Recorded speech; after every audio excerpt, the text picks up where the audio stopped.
welcome you once again to Christopher's Kitchen with Christopher Lampo, and today we take it over New Orleans way with a bit of a Cajun flair on Christopher's Kitchen. Yeah, well, I thought if you're not in the mood for the traditional stuffing and turkey, this year we've got something to jazz it up a little bit.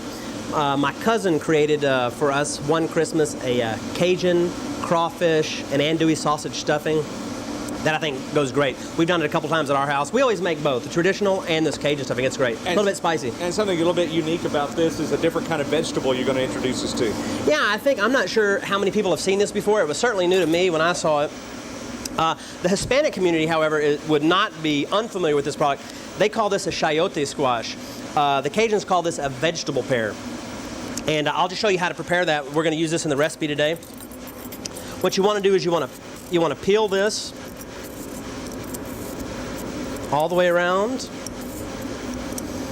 And this actually has a pit in it. I'm going to cut that in half, then in half again. And then you just want to trim that little seed out just like that. Then we'll just cut this down like this. Just get that a sort of a medium dice. I also want to show you a quick way to cut a green pepper. A lot of people cut around this way and remove the seeds. I just want to show you, just going to take this knife and just roll the pepper around like this so it removes the seeds and everything. And then you're ready to cut. You're ready to cut like this. So you don't have to worry about the core and everything. And I also use that little end bit also to dice up. And that's why we dice a green pepper very quickly. Just want to go over some of them. There is a lot of ingredients in this dish, but it's worth it. There's a little bit of prep time involved, but it's fantastic. Not any more than a traditional stuffing. We have crawfish. We have something called andouille sausage. This is a spicy Cajun pork and beef sausage. We have green onions, celery, onions, and green pepper. We also have some chopped parsley.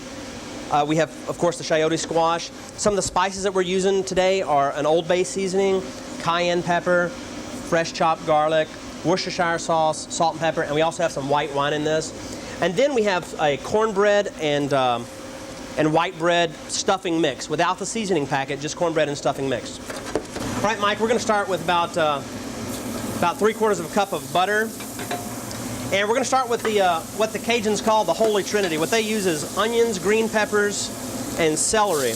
I also use green onions. We're going to add everything in here together, the sausage, get that going.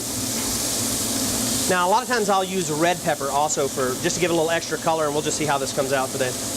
Now, from the size of the pot and the ingredients here, how many are you wanting to feed with this particular batch?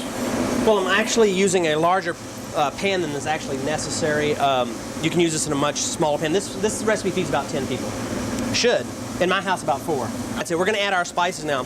Cayenne pepper is oil soluble, which means it releases most of its flavor in fat rather than in water. So we want to add that cayenne pepper in there early so we get the maximum flavor and the maximum heat.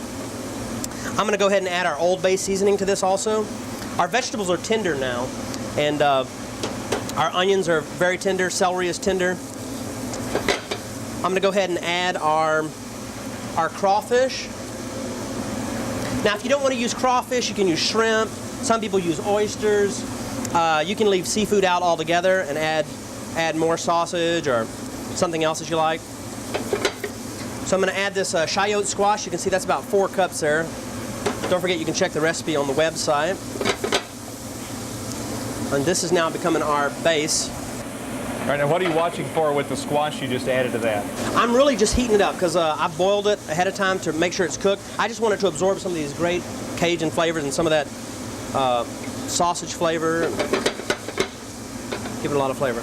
I'm going to go ahead and add some of our parsley now also. And what does that do for flavor? Never really understood the role of parsley in some dishes. I add parsley in this dish for flavor more than anything. Parsley adds a nice, kind of a sweet, crisp, mellow flavor. And amongst all this heat, it really adds some freshness to it. At this point, I'm going to go ahead and add our white wine. And we're going to add some Tabasco here also. Okay. I'm going to let that wine cook down just a little bit, and then we'll be ready to add our breadcrumbs. Okay, Mike, now we're going to, you can see that this is very wet. We want a moist dressing. And it smells wonderful, too. Good. I'm going to go ahead and add the cornbread stuffing mix. And I also have some chicken stock standing by to make sure that this is really moist. As you can see, it is dry right now. Mike, I do want to add enough chicken stock to make sure that this is nice and moist when we put it in the oven. So I've got some warm chicken stock standing by here. And you can see that this is how it's clumping together a little bit. That's just right. Now, I have a buttered sort of a casserole dish here. I like the stuffing to get a little bit crunchy on top and on the sides. Now, you notice I'm not stuffing this into a chicken anymore. You know, we really don't do that anymore. Some people still do. It adds great flavor to the stuffing when you actually stuff it into a turkey or a chicken. But just for safety reasons, commercially, if I was doing this at home, I might do it. But really to be safe, so that you get a good internal temperature on your turkey, you want to cook your stuffing separate from your poultry item. So I'm going to pop this in the oven about 350 degrees, and it's already warm. Everything is cooking in. I just want to get it nice and golden brown on top and crunchy on the sides. Okay.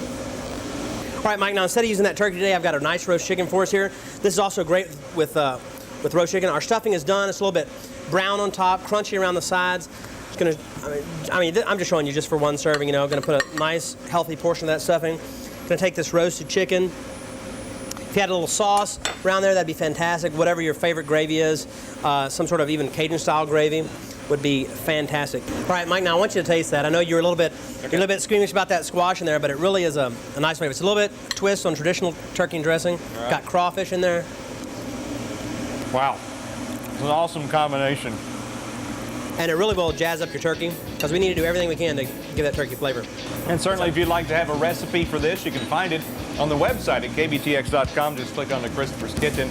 And we're going to continue with our series of holiday cooking, how to spruce up those family meals for the holidays.